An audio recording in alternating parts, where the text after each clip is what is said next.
Shalom, paz seja convosco. E disse-lhe Jesus: a minha graça te basta e o meu poder te aperfeiçoa na fraqueza. Queridos, quero compartilhar com vocês uma palavra no livro de Atos, capítulo 16, que vai falar que Paulo e Silas estavam ali na cidade de Filipos. E todos os dias eles iam à beira de um rio a orar, a buscar a Deus. Eles eram intercessores, pessoas que buscavam a Deus em todo o tempo. Paulo, o apóstolo Paulo, era um homem de oração. E todos os dias eles faziam aquela trajetória de ir até a beira daquele rio e orar. Ele, Silas, Lídia e mais algumas pessoas. Mas todas as vezes que Paulo e Silas passam, vem uma jovem que tem um espírito de adivinhação. E ela diz assim: e lá, vai lá, os dois servos do Deus Altíssimo. E ela fez isso 1, 2, 3 vezes. E eu acho que o apóstolo Paulo naquele dia não estava muito bom, o humor dele não estava muito bom. Ele simplesmente vai voltar para trás e vai repreender o demônio que está na vida daquela jovem. Os seus senhores, que ganhavam muito dinheiro com isso, ficou muito irritado. Mandou prender a Paulo e a Silas, mandou chicotear, bateram neles e mandaram lançar. Lançaram eles na prisão. Mas vejamos que lá dentro da prisão, a palavra de Deus diz que por volta da meia-noite, Paulo e Silas cantavam louvores ao nosso Deus. Eles oravam, eles cantavam. A dor que estava no corpo deles não impediu a eles de orar e nem de cantar. As correntes que aprisionavam eles não permitiram que a paz que Deus tinha dado para eles, a paz que excede todo entendimento, saísse deles, permanecia dentro deles. E eles cantavam e eles adoravam meia-noite. Há um mistério sobre a meia-noite. Lembra das 10 virgens? Eram meia-noite. As 10 dormiam, mas de repente se ouviu a voz do noivo. Queridos, nós precisamos ficar atentos, porque todos nós dormimos, mas muitos vão ser pegos de surpresa porque vão estar dormindo espiritualmente. Mas a palavra de Deus diz que Paulo e Silas não. Por volta da meia-noite, enquanto todos dormem, Paulo e Silas, eles cantavam louvores e adoravam ao nosso Deus no meio da dor, no meio da tribulação. Eles oravam ao Senhor.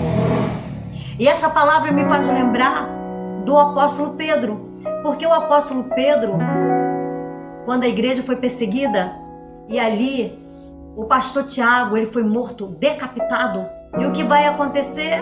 Eles acharam graça com a morte ali de Tiago e resolveram simplesmente matar os cristãos. E resolveram então aprisionar a Pedro. Mas a palavra de Deus vai nos dizer, querido, que enquanto Pedro estava na prisão, do lado de fora tinha uma igreja que orava, tinha uma igreja que clamava, tinha uma igreja que intercedia. A palavra de Deus: orai sem cessar, porque essa é a vontade de Cristo Jesus em nós. Mas vejamos que há algo interessante sobre isso, porque ali em Roma, um carcereiro guardava os seus prisioneiros como guardasse a sua própria vida. Porque se o prisioneiro de alguma maneira fosse solto e escapasse, eles morriam. Havia uma lei naquele lugar. Então a vida dos carcereiros valia tanto quanto a vida de um prisioneiro. Mas a palavra de Deus diz que enquanto a igreja orava, enquanto a igreja intercedia, buscava Deus, a palavra de Deus diz que Deus vai enviar um anjo. Pedro não precisou fazer nada, Pedro simplesmente estava dormindo. E quando o anjo chegou ele e mandou ele se levantar, colocar os seus sapatos e sair daquele lugar, Pedro pensou que ele estava tendo uma visão. Mas não era uma visão, era a realidade. Ei, muitas coisas que vai acontecer na tua vida a partir de hoje não será uma visão, será a realidade.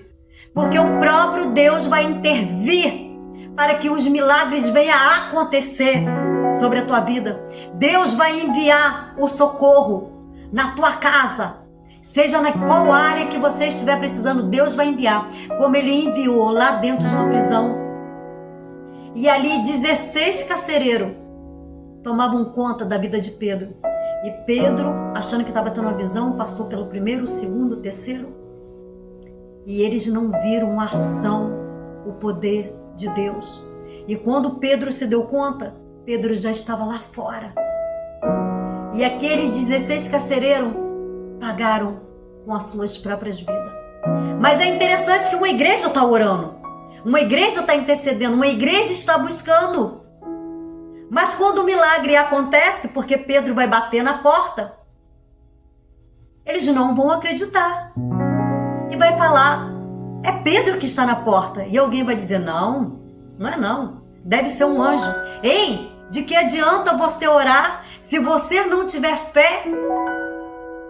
O que adianta você buscar se você não acreditar que Deus possa intervir, que Deus possa libertar e Deus pode arrancar, seja de qualquer prisão a qual nós nos encontramos, seja ela espiritual, mental, conjugal, emocional, não importa qual o tipo de prisão que você se encontra. Você precisa orar e acreditar que Deus ele vai completar, ele vai efetuar a boa obra que ele começou na minha vida e na tua vida também. Não basta só orar, você precisa acreditar. Quer ver outra pessoa que estava orando, buscou, e quando aconteceu um milagre, ele não acreditou? Isso aconteceu com Zacarias. Zacarias há anos, há muitos anos orando, buscando. E no dia que ele vai ali acender, ali oferecer incenso, vai aparecer o anjo Gabriel, o anjo da Boas Novas, dizer para ele, ei, a tua oração foi ouvida. Ele não acreditou. Queridos, nós precisamos orar e acreditar no poder da oração. Orai sem cessar, porque essa é a vontade de Cristo Jesus nas nossas vidas. Orai sem cessar, porque o milagre vem, o milagre acontece. Enquanto você ora, enquanto você busca.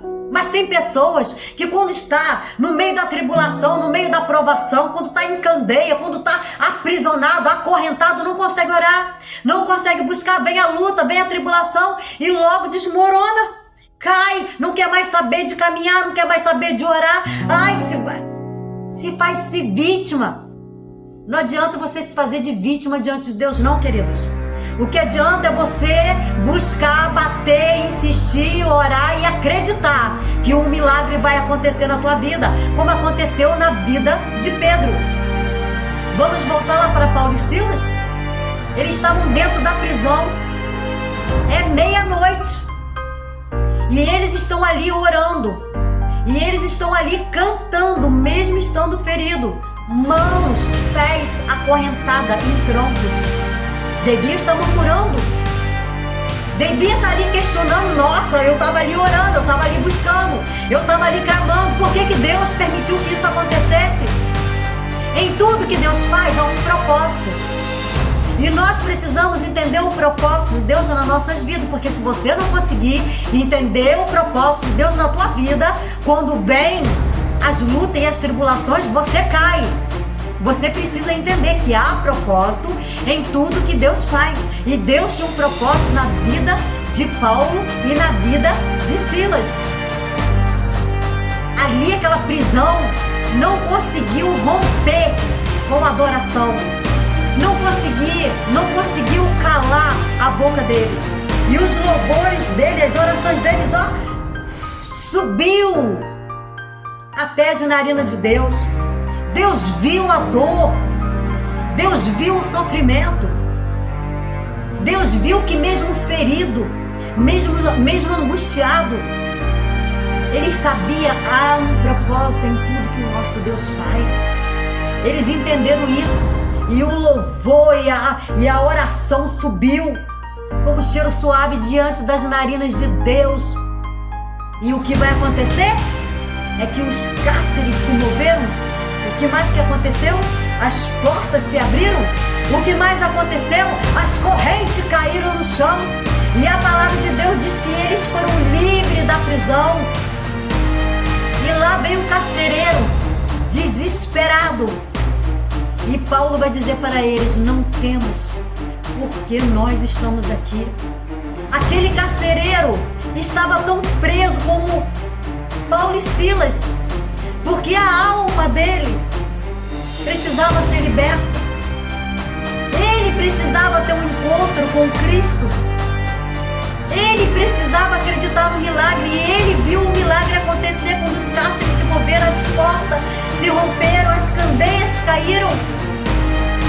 Queridos, as pessoas precisam olhar para mim e para você e ver que através de mim e de você, através das nossas orações, através dos nossos louvores, através das nossas intercessões, Deus age, Deus move, Deus trabalha. Deus tinha um propósito naquela cidade de Filipos. Deus tinha um propósito na vida daquele carcereiro.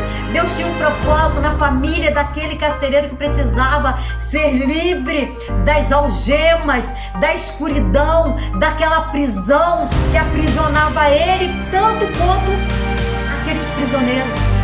Ele era tão preso quanto eles, mas era espiritualmente. Mas Deus trabalhou e o propósito de Deus se cumpriu na vida de Paulo e Silas, se cumpriu na vida do carcereiro. Qual era o propósito de Deus? Era abrir uma igreja naquele lugar. Deus tem um propósito em tudo que faz. E nós precisamos entender o propósito, nós precisamos entender o processo. Nós precisamos entender tudo isso, porque se você, querido, estiver sofrendo, se você estiver lá no fundo do poço, se você estiver ferido com a sua alma, só se lamentando, só chorando e não consegue se levantar, queridos, como Deus vai trabalhar? Cante no meio da dor, ore no meio da dor, busque na hora da dor, caminha na hora da dor, creia mais na hora da dor, busca mais na hora da dor, que as suas orações vão subir. Você não está sozinho. Deus nunca nos deixa sozinho. Deus sempre está caminhando do nosso lado. Quando Deus não está caminhando do nosso lado, quando Deus não está nos segurando pela mão e nos levando, outras vezes Ele nos carrega no colo, outras vezes Ele ajuda pessoas para nos ajudar na nossa caminhada, mas sozinho nós nunca estamos. Além do que, se ainda essas pessoas não estivessem do nosso lado, nós temos aquele que intercede por nós com gemidos inexprimíveis, que é o Espírito Santo de Deus. Você não está sozinho. Entenda o processo, entenda o propósito.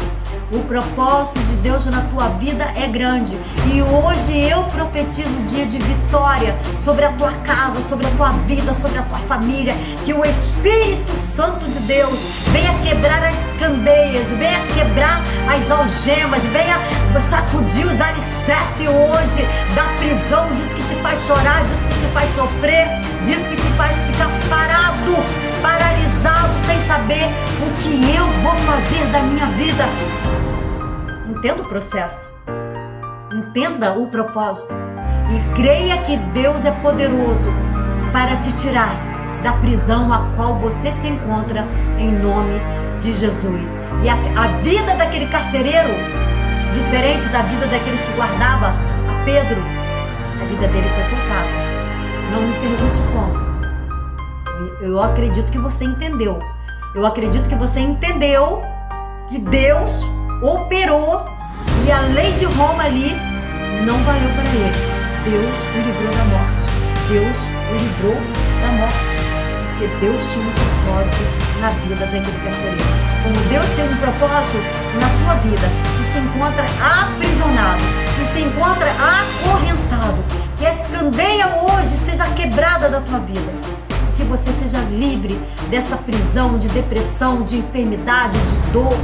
Eu não sei o que te aprisiona nesse dia, mas eu creio que Deus pode te livrar de todas em nome de Jesus.